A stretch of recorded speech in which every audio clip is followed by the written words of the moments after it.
Ya saudaraku, ini apa namanya, proses pruning ya, proses pruning untuk tanaman cabai. Jadi batang-batang tunas-tunas yang tersier yang tidak diperlukan, tunas-tunas yang mandul kita habisin. Jadi biar supaya hanya yang bermanfaat saja yang seperti ini ya. Contoh ini contoh. Nah, seperti ini cabang yang mandul seperti ini. Jadi cabang-cabang yang sekiranya tidak bermanfaat kita kita pungkasi ya. Nah, untuk seperti ini, cabang-cabang yang kecil yang mengganggu itu juga harus kita bereskan karena supaya benar-benar hasilnya maksimal. Dan habis gini kita semprot sama fungi, sama insektisida, sama obat untuk daun, obat juga untuk bunga, seperti itu. Kita pakai kalinet, kita pakai ganda silba bunga, ganda silba ya. Oh, banyunya enggak ada Pak. Jadi otomatis nantinya hasilnya bisa maksimal ya. Kita pruning hal-hal yang tidak perlu ya. Jadi batang-batang otomatis sama sinar matahari masuk, jadi tidak berkembang biak jamur-jamurnya, karena jamur otomatis akan mati dengan kena bakteri seperti itu, nanti akan mati dia ya. Seperti itu. Sepertinya sepele tapi ini bisa dilihat ya, tinggi rata-rata ya 1,5 meter, 1 meter, udah tumbuh bagus seperti ini. Ini contoh ya, penampakan ini ya seperti gini ya.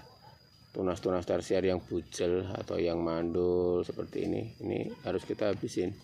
Jadi kita kembangkan cabang-cabang tersier yang muncul sampai ke atas, tumbuh subur. Daunnya yang jelek, daun yang kuning-kuning di bawah cabang Y ya. Jadi di bawah cabang Y, yang daun-daun di bawah cabang Y yang tidak bermanfaat kita pungusin ya. Kita ini tidak kena strip, tidak ada tungonya, tidak, teman, kita harus antisipasi, mendingan pencegahan ya. Kita sekarang mau ambil contoh mana-mana yang cabang-cabang tersier yang tidak perlu ya, sama juga rumput-rumput tidak boleh ada ya, karena dia akan berkembang biak di situ ya. Jadi perkembangbiakan untuk apa namanya, rumput-rumput seperti gini ini harus dihabisin ya. Tidak boleh ada sama sekali tidak boleh ada rumput-rumput gini, ini tidak boleh. Ini bisa dilihat nih, ini cabang-cabang seperti gini, ini kita habisin, tidak boleh ada ya. Cabang-cabang ini mandul, dia hanya cabang tersier yang hanya akan makan seperti ini ya.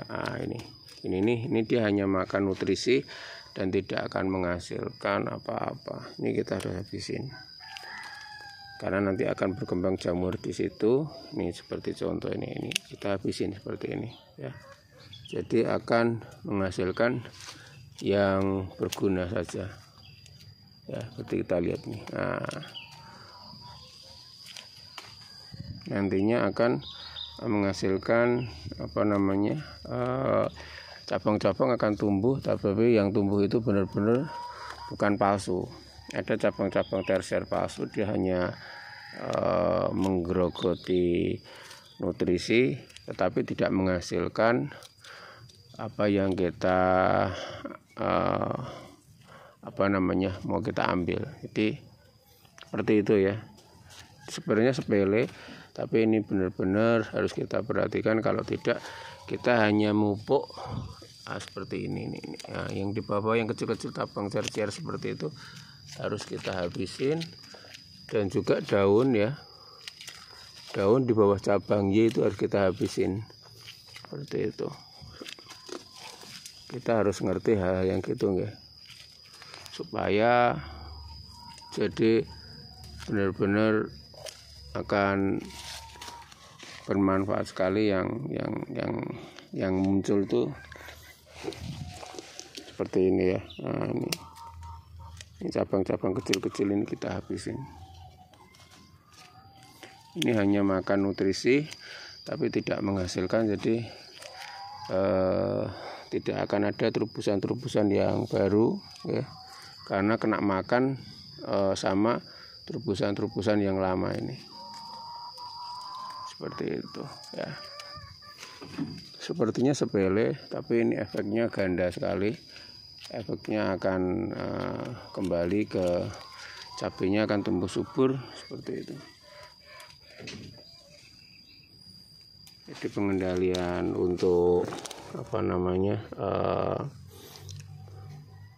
rumput, terus cabang Y yang tidak bermanfaat, cabang tersier yang tidak berguna itu dihabisin. Otomatis nanti yang menghasilkan hanya yang bagus-bagus saja, seperti itu. Bisa dibayangkan kalau cabenya banyak ya, otomatis pekerjaannya juga lama, seperti itu. Ini yang di bagian atas ya, yang ada juga yang kena antraknosa, kena patek sembuh ya. Di sini bisa kita lihat ini kena antraknosa, ini mulai tumbuh cabang-cabang tersier yang baru. Jadi antisipasinya kurang lebih seperti itu.